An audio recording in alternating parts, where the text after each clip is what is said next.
என்னுடைய வாழ்க்கையில நடந்த ஒரு சின்ன நிகழ்ச்சி சொல்றேன்.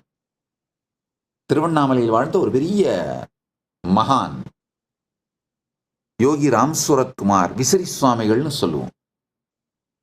அவர் எப்பவும் பக்தர்கள் அவர்களுடைய பிரச்சனைகளை கொண்டு வந்து அவர்கிட்ட சொல்லும் பொழுதோ, இல்லை இவருக்கே இவருடைய வாழ்க்கையிலேயே ஏதாவது பிரச்சனைகளை யாராவது கிரியேட் பண்ண முயற்சி பண்ணும் பொழுதும் ஒரு குழந்தை மாதிரியான ஆனந்தமயமான சிரிப்பும்,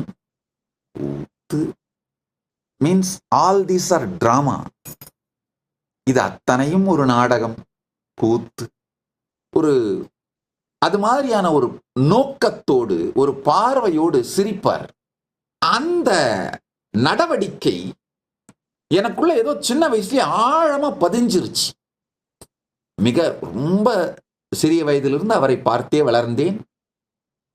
பல காலங்களில் அவருடைய திருவடியில் அமர்வதற்கான வாய்ப்பும் கிடைத்தது. அது ஆழமா எனக்குள்ள பதிஞ்சதுனால இன்னமும் எந்த சூழ்நிலை வந்தாலும் அந்த ரெஸ்பான்ஸ் மெக்கானிசம் ஆட்டோமேட்டிக்கா ஆக்டிவ் ஆகி கூத்து. அதுக்கு பிறகு தானாவே எந்தெந்த சூழல் எப்படி நாம ஹேண்டில் பண்ணணுமோ அந்த ரெஸ்பான்ஸ் மெக்கானிசம் ரொம்ப இனிமையா வெளிப்பட்டு அது தன்னுடைய பணியை செய்யும்.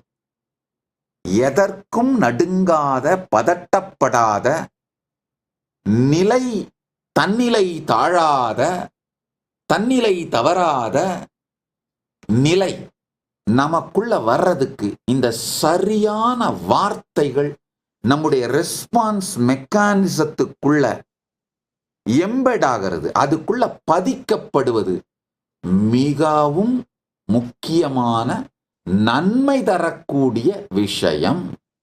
தன்னிலை தாழாமையும் தாழ்ந்தக்கால் உயிர் வாழாமையும் மானம் எனப்படுங்கிறது. நீங்க மேம்போக்கான பொருள் பார்த்தீங்கன்னா, ஏதோ மற்றவர்கள் உங்களை பற்றி வைத்திருக்கும் கருத்தை சார்ந்துதான் அந்த தன்னிலை அப்படிங்கிற வார்த்தைக்கு விளக்கம் கொடுக்கிறாங்க. கிடையாது.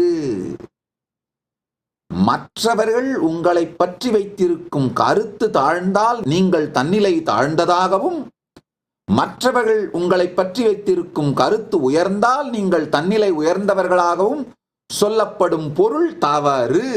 உங்களுடைய ரெஸ்பான்ஸ் மெக்கானிசம் கொலாப்ஸ் ஆகாம, உங்களை ஃபெயிலியர் ஆக்குற மாதிரி, தோல்வியடைய செய்கின்ற முடிவுகளை எடுக்காமல் ஸ்திரமாக இருக்குமானால் அதுதான் தன்னிலை தாழாமை. உங்க ரெஸ்பான்ஸ் மெக்கானிசம் கொலாப்ஸ் ஆயிடுச்சுன்னா அதுதான் தன்னிலை தாழ்தல். தன்னிலை தாழ்தல்ன்றது மற்றவர்கள் நம்மை பற்றி வைத்திருக்கும் கருத்து சார்ந்ததல்ல.